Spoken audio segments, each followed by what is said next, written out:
అమ్మ, మీ పాపకి పళ్ళు పుచ్చిపోయినాయి, పెయిన్ వచ్చేదాకా ఎందుకు వెయిట్ చేశారు? ఊడిపోయే టీతే కదా మేడం, అందుకే తీసుకురాలేదు. ఓకే.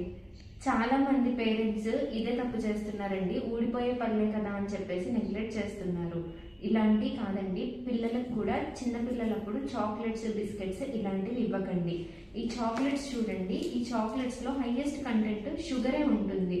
ఈ షుగర్ జీరో న్యూట్రిటివ్ వాల్యూ, ఎందుకు యూజ్ అవ్వదు. ఇందులో ఒకే ఒకటి మంచి చేసేది ఏంటంటే కోకోవా.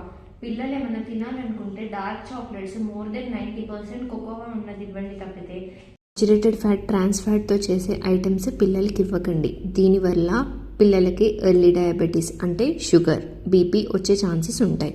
సో బిస్కెట్స్, చాక్లెట్స్ పాల పళ్ళు పుచ్చిపోవడానికి యూజ్ అవుతుంది.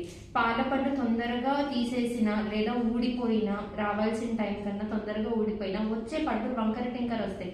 పాల పళ్ళే కదా అని నెగ్లెక్ట్ చేయకండి. ఫస్ట్ వాళ్ళకి పెయిన్ వచ్చిందంటే మిమ్మల్ని పడుకోనివ్వరు, నన్ను పడుకోనివ్వరు. సో జాగ్రత్తగా ఉండండి. No chocolates and no biscuits.